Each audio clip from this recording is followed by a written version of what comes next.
Hoy vamos a hablar sobre la dictadura argentina, la cual nace a partir de la muerte del presidente Juan Domingo Perón en 1974. A partir de este suceso, su esposa María Estela Perón se ve obligada a asumir la presidencia, la cual pues su gobierno fue un fracaso porque cada decisión que tomaba solo afectaba más la sociedad y la economía. Entonces esto le sirvió como argumento a la dictadura para venderle la idea a la sociedad de que ellos eran su única opción para mejorar la condición del país. A partir de esto pues se da el golpe de estado. Este se denominó proceso de reorganización nacional y con esto se buscaba restablecer un nuevo orden social y económico pues a su conveniencia. Entonces las tres fuerzas armadas toman el poder y denominan a Jorge Rafael Videla como el presidente de la nación el 24 de marzo de 1976. A partir de esto comienza toda la lucha contra la subversión, la cual se encargaba de reprimir a toda la sociedad y generar pues más miedo y más control social. A partir pues del grupo de tareas, el cual se encargaba de todo el proceso de reprimir a la sociedad, golpearlos y etcétera. Pues también ellos tenían un mecanismo de sembrar miedo a la sociedad a partir de los centros clandestinos. En Argentina existieron alrededor de 500 de estos centros, los cuales se encargaban solo de torturar y desaparecer a las personas, además de sacar información sobre las otras personas en la población que fueran subversivos.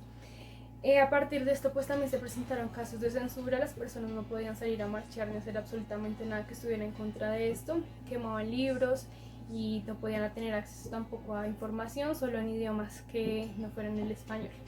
En 1978 nace un movimiento súper importante que es el movimiento de las Madres de la Plaza de Mayo, el cual se encargó de visibilizar todas las problemáticas que sucedían en Argentina y de evidenciar todos los desaparecidos, lo cual hizo que la dictadura empezara a decaer.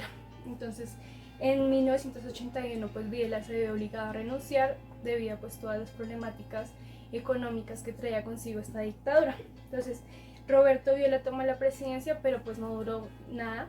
Entonces ese mismo año asume la presidencia Leopoldo Galtieri, el cual con la dictadura ya había perdido mucha credibilidad, entonces se encargó pues de hacerla caer aún más a partir del suceso de la recuperación de las Islas Malvinas en 1982, lo cual pues se le vendió la idea falsa a los argentinos de que iban ganando esta guerra, pero cuando volvieron los soldados super heridos pues se dieron cuenta de que no fue así. Entonces a partir de esto se ve obligado pues también Galtieri a renunciar y en 1982 entra Ronaldo Viñone, el cual se encarga de hacer la transición de la dictadura a la democracia y pues él es el que asigna como la elección para la fecha del siguiente año. Entonces antes de esto él no se va a ir del poder sin generar una ley que se llama Ley Amnistía, la cual se encargaba de que no existiera ninguna pena ni repercusión para las Fuerzas Armadas. Entonces a partir de esto llega por fin en 1983 el gobierno democrático gracias a Roberto Videla, el cual se encarga pues de mejorar toda la situación y acá pues termina toda la dictadura argentina. Graciela Morgay 2011, en su texto Aprender a ser mujer, aprender a ser varón, define el sexismo como una forma de discriminación que utiliza el sexo como criterio de atribución de capacidades, valoraciones y significados creados en la vida social. Es decir, con base en una construcción social y cultural, la sociedad ordena la realidad en dos cajones que respectivamente se señalan. Esto es lo femenino, esto es lo masculino. Y al igual que otras formas de discriminación, tiende a encorsetar a las personas en parámetros impuestos.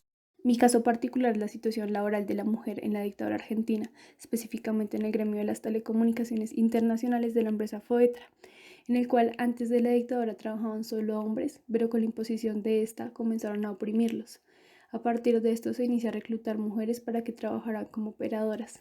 Este lugar pasó de tener alrededor de 100 personas a llegar a solo tener 15 mujeres. Esto se llevó con el fin de controlar mejor la información del país. Durante esta época existieron terribles violaciones de derechos hacia la mujer por la explotación laboral. Tales actos eran tan atroces que, por ejemplo, hubo un caso en particular donde una mujer tuvo un aborto espontáneo porque no la dejaban salir del trabajo. Es por este tipo de situaciones que la salud física y mental de las mujeres se vio afectada por tanta carga laboral y la presión que se les ejerce al estar siempre vigiladas. La situación era tan grave que ellas denominaban este trabajo como la cárcel del Sin Sin.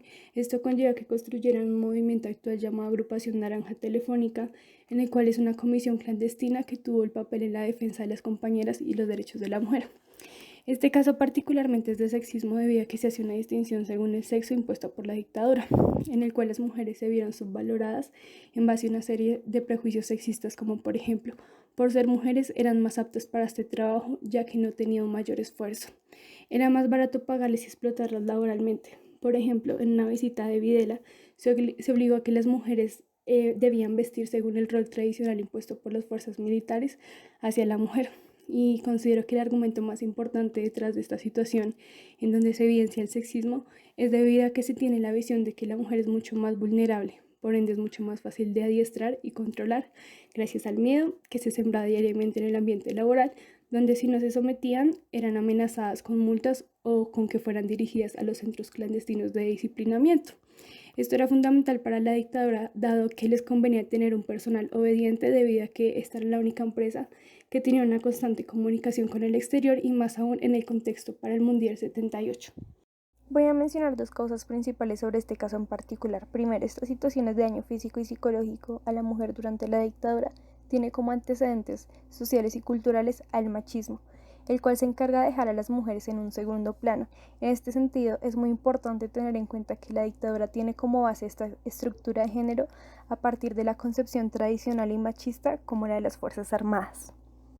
Por otro lado, considero que un factor principal sobre los estereotipos y prejuicios que se le impusieron a la mujer durante la dictadura se dio probablemente gracias a que el papel de la mujer en la sociedad se devaluó y perdió credibilidad debido al fracaso que tuvo el gobierno de María Estela Perón, lo cual afectó la visión de los hombres en cuanto a la capacidad de las mujeres para participar de los contextos sociales y políticos.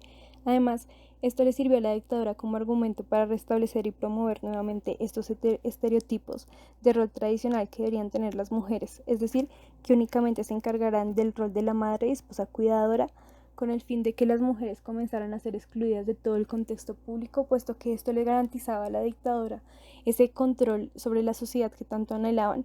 Además, esta toma del poder absoluto y la opresión resignificaba esa masculinidad y este machismo que tanto impartían. Bueno, finalmente las repercusiones sociales y culturales dentro de esta dictadura es la naturalización de estas conductas machistas hacia los roles tradicionales de la mujer, gracias a lo impuesto por el poder que los hombres ejercieron. También se generó una desconfianza de la democracia junto con la desigualdad social dado el mal manejo de la distribución de estas riquezas, lo cual esto genera claramente esa brecha social sobre la clase alta y la clase baja. También los miles de muertos y desaparecidos junto con los bebés robados, lo cual fracturó totalmente esta sociedad y más aún que no se ha logrado sanar estas heridas porque no se han respondido a los crímenes. Y finalmente considero que el daño a los productos culturales se afectó demasiado porque esta censura no dejaba generar estos elementos que promueven la cultura como los libros, la música y las películas, dado que durante la dictadura no se permitía ninguna expresión individual ni colectiva.